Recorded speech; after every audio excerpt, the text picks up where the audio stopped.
ఆచి చికెన్ మసాలా. ఒక నిండు ప్రాణం గాల్లో కలిసిపోయింది, కానీ మరో 5గురిలో ఊపిరి పోసింది.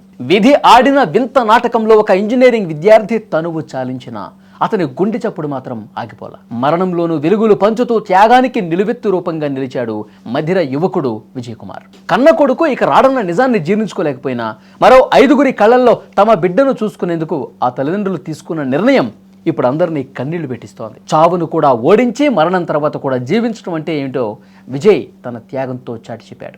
ఖమ్మం జిల్లా మధిర ప్రాంతానికి చెందిన కందిమళ్ళ విజయ్ కుమార్ తాడేపల్లిలోని KLUలో ఇంజనీరింగ్ చివరి సంవత్సరం చదువుతున్నాడు. ఉన్నత చదువులు చదివి ఉన్నత శిఖరాలు అధిరోహించి తల్లిదండ్రులకు చేదోడు వాదోడుగా ఉంటాడనుకున్నటువంటి ఆ యువకుణ్ణి వీధి వెంటాడింది. ఈ నెల 6వ తేదీన బైక్పై వెళ్తుండగా జరిగిన ఘోర ప్రమాదం విజయ్ జీవితాన్ని తల్లకిందులు చేసింది. తీవ్ర గాయాలతో మణిపాల్ ఆసుపత్రిలో చేరిన విజయ్ మృత్యువుతో పోరాడి చివరికి ఈ నెల 11న బ్రెయిన్ డెడ్ స్థితికి చేరుకున్నాడని వైద్యులు ధృవీకరించారు.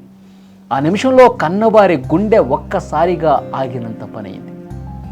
చేతికొచ్చిన కొడుకు ఇక లేడు అన్న వార్త ఆ తల్లిదండ్రులను శోకంలో ముంచేసింది. గల్లంతైన తమ బిడ్డ భవిష్యత్తును చూసి వారు తల్లడిల్లిపోయారు.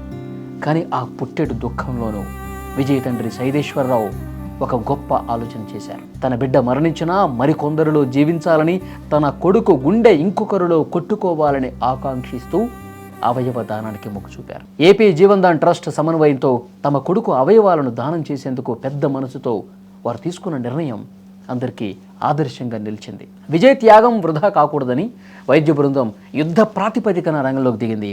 విజయ్ గుండె అలాగే కాలేయాన్ని మణిపాల్ ఆసుపత్రిలోని అత్యంత క్లిష్టమైన శస్త్రచికిత్స ద్వారా అవసరమైన రోగులకు అమర్చారు.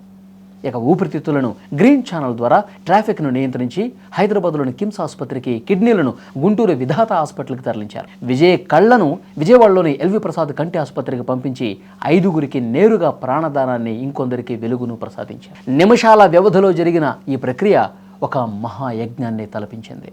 మరణం తర్వాత కూడా ఒక మనిషి 5 కుటుంబాల్లో సంతోషాన్ని, 8 మంది జీవితాల్లో ఆశలను నింపవచ్చని విజయ్ నిరూపించాడు. ప్రమాదంలో కొడుకు దూరమైన ఆ బాధను దిగమింగుకుని సమాజ హితం కోసం ఆలోచించిన సైదేశ్వరరావు కుటుంబం అందరికీ ఆదర్శంగా నిలిచింది. ఒక విద్యార్థిగా తన ప్రయాణాన్ని ముగించిన విజయ్ ఆర్గన్ డోనర్గా అమరత్వాన్ని సాధించాడు. ఈ త్యాగం నేటి సమాజానికి, యువతకు ఒక గొప్ప పాఠం. తన అవయవాల రూపంలో విజయ్ ఇప్పుడు 5గురి వ్యక్తుల్లో ప్రాణమై సంచరిస్తున్నాడు. అవయవ దానంపై ఉన్న అపోహలు తొలగిపోవాలి. ప్రతి ఒక్కరూ కూడా ఇలాంటి గొప్ప కార్యంలో భాగస్వాములు కావాలని విజయ్ ఉదంతం మనకు గుర్తు చేస్తాం. తనను నమ్ముకున్న తల్లిదండ్రులకు దూరమైన 5గురు అపరిచితులకు ఆత్మీయుడయ్యాడు విజయ్.